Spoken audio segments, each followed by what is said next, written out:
maestro en Ciencias Mares es ingeniero bioquímico egresado de la Escuela Nacional de Ciencias Biológicas, profesor titular se ha adscrito al Departamento de Biofísica, donde imparte los cursos de Físico-Química a todas las carreras de la ANSB. Fue director de la vocacional 15 entre los años 2000 y 2004, por lo que como miembro del Consejo General Consultivo participó en la comisión legislativa que se encargó de la elaboración del proyecto de ley orgánica que contemplaba la autonomía del IPN. Es de esto precisamente que nos va a hablar, de la propuesta de autonomía de 2003 el maestro de Ciencias Mares. Bien, buenas tardes. Antes que nada quisiera dejar establecido que en el año 2000 llega el presidente Fox el 1 de diciembre y se llega al gobierno del cambio. Ese gobierno del cambio, afortunado, desafortunadamente, ya no lo sé, tenía bastantes deficiencias en cuanto a saber exactamente cómo funcionaba el gobierno, cómo funcionaban algunas instituciones, y una de ellas era el Politécnico. Fox no tenía ni idea de qué era el Politécnico, para qué servía el Politécnico y si servía de algo. Cuando a Vicente Fox le dicen que el 12 de diciembre tiene que elegir al nuevo director del Politécnico, bueno, Vicente Fox se encuentra en un problema. Y lo primero que hace es llamar al expresidente saliente para preguntarle qué hago. Bien, entonces, en ese sentido, el 12 de diciembre del año 2000, Fox llega, crea un discurso largo acerca de educación y finalmente nombra al licenciado Miguel Ángel Correa Jasso como director del instituto y termina su discurso diciendo: espero que este sea el último nombramiento que el gobierno federal haga de un director politécnico, porque vamos a proponer su autonomía para que sea la propia comunidad educativa la que decida su destino y quien conduzca el avance hacia ese destino. Y entonces, ya mencionó el doctor René hace un momento, sí, en el 68 se había propuesto la autonomía, pero no pasó a mayores. En el año 2000 la situación era totalmente diferente. Se le estaba dando una orden al Politécnico de que debería de empezar a trabajar en su autonomía. Entonces, esto es importante porque la primera vez que el Instituto Politécnico empieza a discutir acerca de la autonomía del Instituto Politécnico, es una orden, no es la maduración de una idea que habíamos logrado después de años de pensarlo, no es la finalidad de un grupo político que trabajó, no, es una orden que llega y que los siguientes 3 años se estuvo trabajando para lograrla. Por supuesto, desde el momento en que esta orden se da de una manera rara, la orden vuelve a ratificarse, se empieza a trabajar en ello e inmediatamente empiezan a surgir a lo largo del Instituto Politécnico fuerzas a favor de la autonomía, fuerzas en contra de la autonomía y, por supuesto, todo el trabajo que se da en torno a una discusión sobre qué es autonomía y si el Politécnico requiere la autonomía o no. Yo creo que lo principal de esa orden que nos dieron es eso. Por primera vez, el Politécnico es obligado a pensar en torno a la autonomía y a discutir la autonomía. Durante los siguientes año y medio se prepara una consulta, se lleva a cabo la consulta y para el año 2002 se monta a partir del Consejo General Consultivo la comisión constituyente para la elaboración de la ley orgánica. Para la elaboración de la ley orgánica, ley que finalmente se presenta en el 2003 y que de una manera bastante pensada el presidente abre un cajón, la mete en él y no la vuelve a sacar de ahí. Y entonces ahí llegó la autonomía.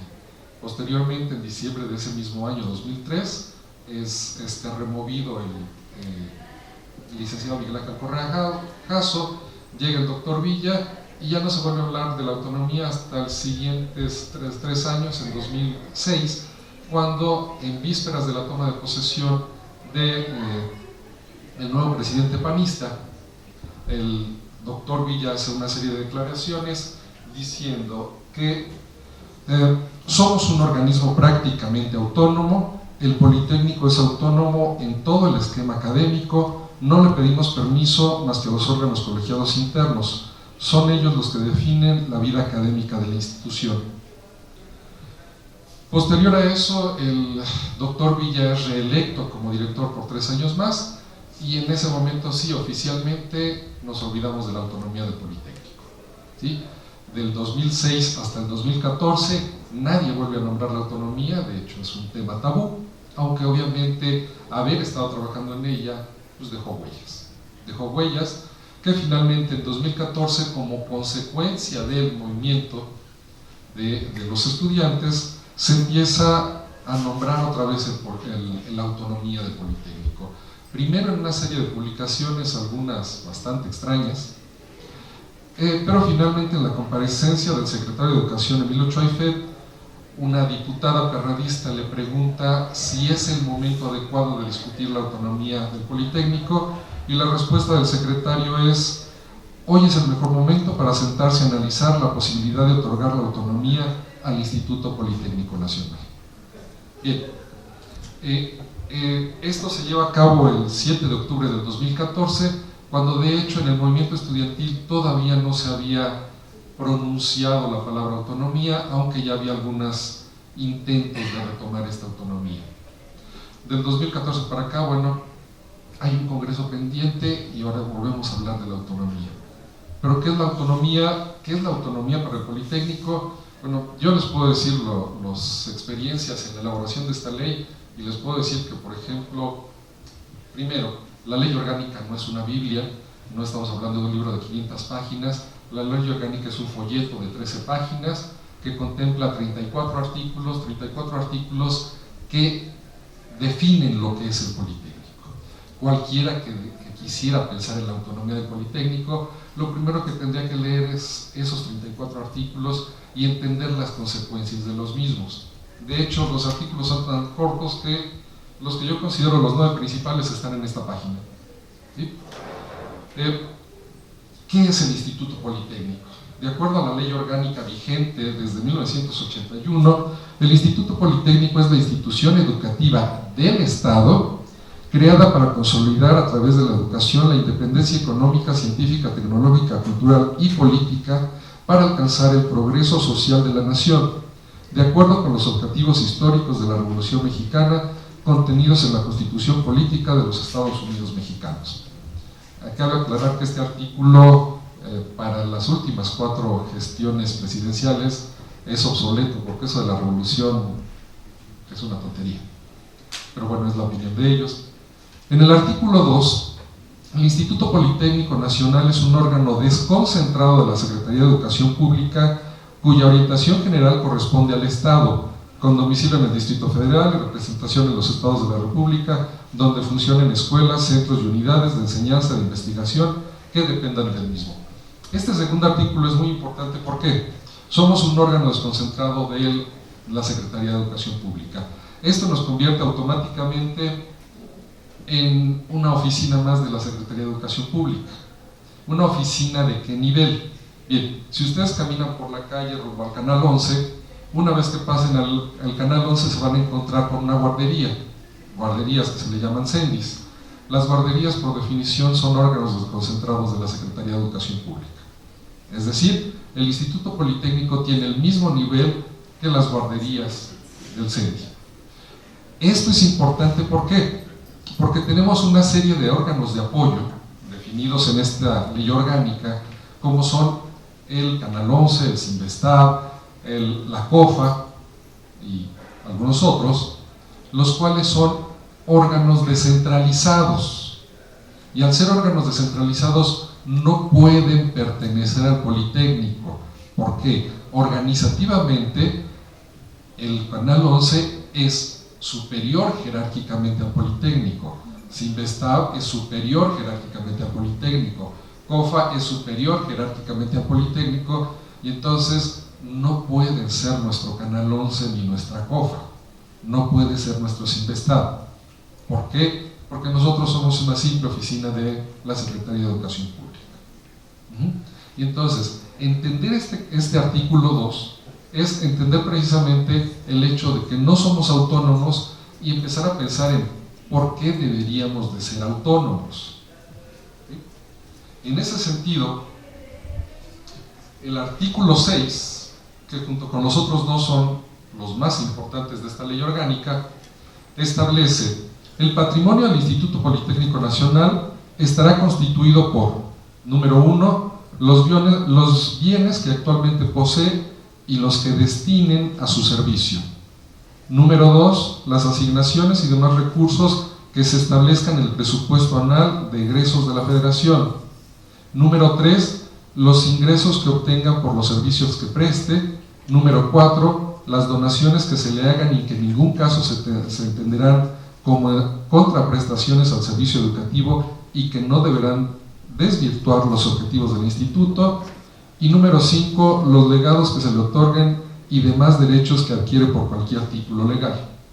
Queda claro desde el número 1 que, bueno, nos van a dar presupuesto, y eso es bueno, ¿sí? Queda claro también que por ser una oficina de la SEP, ¿sí?, en realidad le dan el presupuesto a la SEP. Estamos regulados por lo que diga la SEP y por lo que diga la Secretaría de Hacienda, y el resto de los puntos pues están sujetos a interpretación.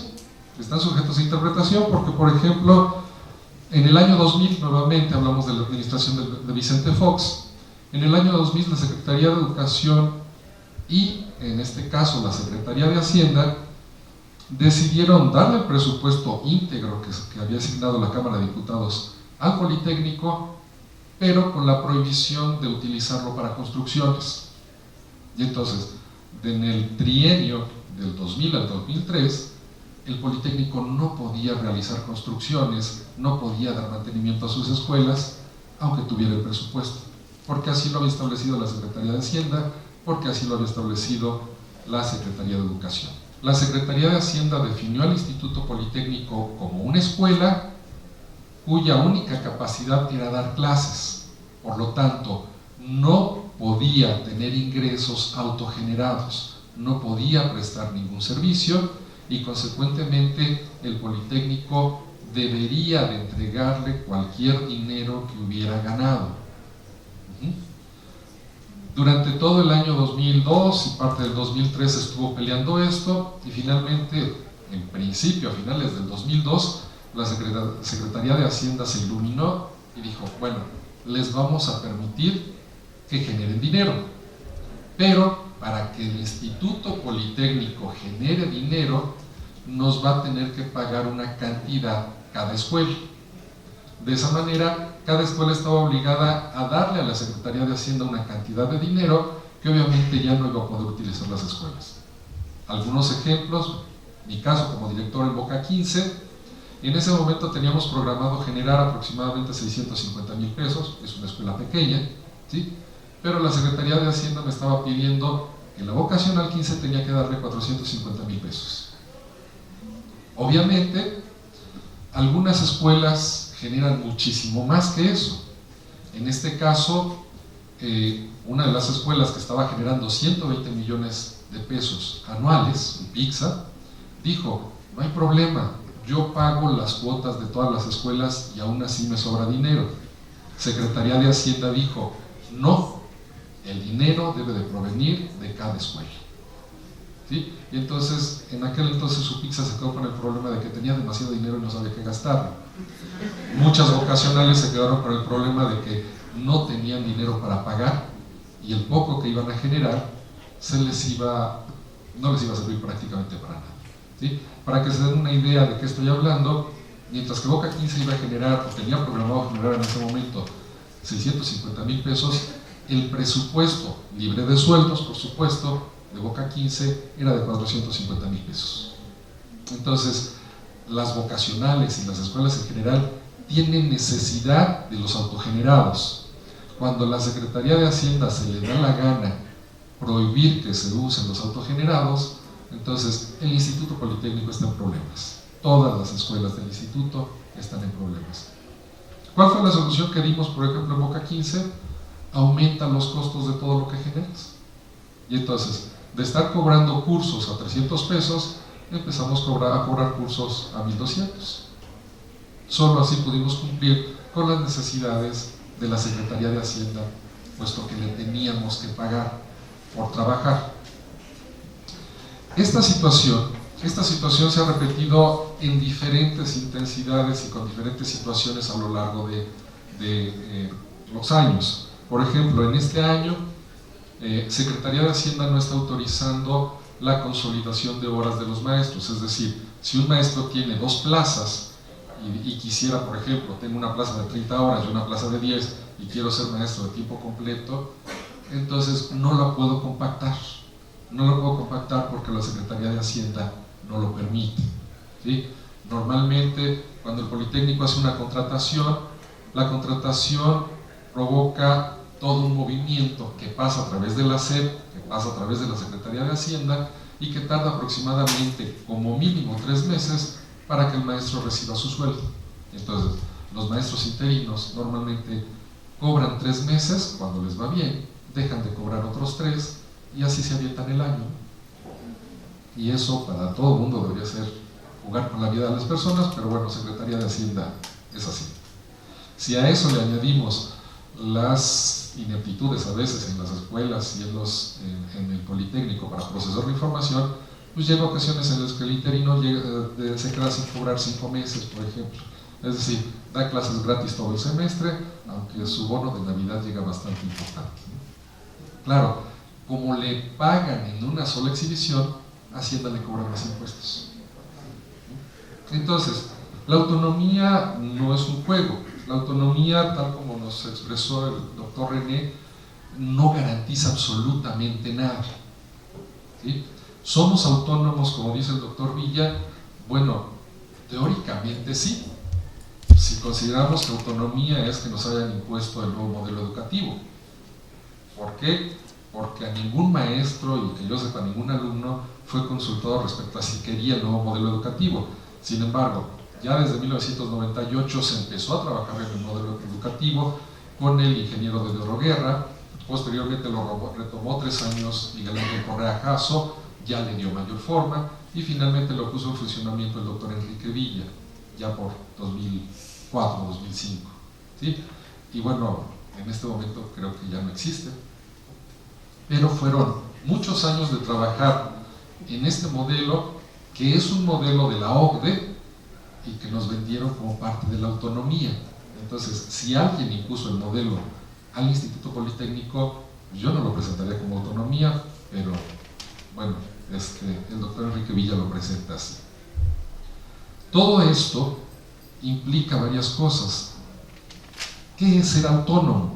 Ser autónomo sería la capacidad de poder hacer uso de nuestros recursos libremente, de tomar nuestras decisiones y decidir nuestro camino libremente, pero también implica la responsabilidad de hacerlo bien. La autonomía, empezar por redactar una ley con 20 artículos que diga que somos autónomos, es la parte más fácil. O sea, modificar los 34 artículos que nos rigen actualmente, reducirlos a un poco más porque algunos son excesivamente largos para lo que dicen, y tener una ley orgánica de 20 artículos o 30 artículos, si quieren lo hacemos de 50, no nos garantiza que vamos a tener las estructuras suficientes, por ejemplo, para evitar los buenos negocios que se hacen en el Politécnico, ¿sí? Que se hacen sin la autonomía y se seguirían haciendo con la autonomía. No tenemos las estructuras, pero además a veces no nos atrevemos a establecer las estructuras para controlar a nuestras autoridades, para controlar los procesos tanto de contratación como de acceso a los alumnos, tanto a servicios como al mismo Politécnico. De tal manera que, por ejemplo, en el proyecto de ley que elaboramos en el año 2002, uno de los artículos debería de eliminar el artículo 12, que dice: el director general será nombrado por el presidente de la República. ¿Sí? Debería de ser eliminado eso. Y sin embargo, aquella comisión legislativa no se atrevió a hacerlo. No se atrevió a hacerlo, y si no mal recuerdo, quedó redactado como que el Instituto Politécnico Nacional propondrá una terna para que el presidente decida. Y entonces, si queda así, bueno, pues la autonomía es una autonomía bastante mediocre. ¿Sí? Entonces, yo creo que el primer problema es, tenemos que conocer al instituto, tenemos que conocer y saber qué es lo que queremos, y esto es un problema específicamente para la comunidad de esta escuela. Y es un problema específicamente para la comunidad de esta escuela, ¿por qué? Porque la Escuela Nacional de Ciencias Biológicas es una escuela que desde hace muchos años le gusta jugar a la democracia. Y parte de este juego a la democracia, por ejemplo, es que tenemos un consejo general consultivo, un consejo técnico consultivo que toma decisiones en igualdad de número de maestros y alumnos, ¿sí? Esto es una violación al reglamento del consejo. Ningún consejo de escuelas es paritario. Siempre hay más maestros y autoridades que toman las decisiones y por lo tanto los alumnos son minoría. El consejo general está formado de tal manera que los alumnos son minoría. Es decir, a diferencia de la Escuela Nacional de Ciencias Biológicas, el Instituto Politécnico no es democrático, ¿sí? Y entonces, nosotros crecemos en esta escuela pensando que el Politécnico es así. Y por ejemplo, los departamentos académicos se dan el lujo de ellos mismos elegir a su propio jefe de departamento. Con las diferentes autoridades que me ha tocado hablar a lo largo de mi historia, todo el mundo se escandaliza fuera de biológicas de que esto suceda. Y el principal argumento es, ¿cómo fregados puede funcionar una escuela si el director no elige a los jefes de departamento? Y entonces, ¿de qué es de lo que están hablando? Por ejemplo, cualquier alumno de vocacional sabe que el director de su vocacional era prácticamente un príncipe al que se le rendía homenaje, que tenía jefes de departamento elegidos por él y que por lo tanto hacía lo que se le daba la gana. Una vocacional es tremendamente antidemocrática. Cuando yo propuse en Boca 15 que la comunidad, que los departamentos eligieran a su jefe, la respuesta fue: mejor le proponemos una terna y los elige usted, ¿no? ¿Esto le suena a un eco de lo que hizo el Politécnico en su propuesta de ley? Bueno, eso es el actuar del Politécnico. Cuando se le propone democratizarlo, no se atreve. Por ejemplo, esto tiene consecuencias, claro. Muchos de los directores de vocacional tienen que cambiarse de escuela en cuanto termina su periodo. ¿Por qué? Después de 3 o 6 años de gobernar con mano dura, cuando uno deja de ser director, se gana bastantes enemistades. Y entonces la mayoría de los directores tienen que salir corriendo de la vocacional, porque de lo contrario les va a ir mal, ¿sí? Nuevamente, no es el caso de ciencias biológicas. Aquí se pasean los exdirectores por los pasillos y son maestros, un maestro más. Hizo algo bueno, hizo algo malo, se le reconoce como un maestro más, punto. Entonces, ciencias biológicas no es el Instituto Politécnico, y pensar que una escuela que no se puede decir que es totalmente democrática, pero que tiene bastantes más rasgos democráticos que serían convenientes con la autonomía, ¿sí?, es el Politécnico, es partir de un error. El Instituto Politécnico es mucho más complejo, mucho más antidemocrático y tiene leyes que ciencias biológicas está violando que garantizan esa antidemocracia.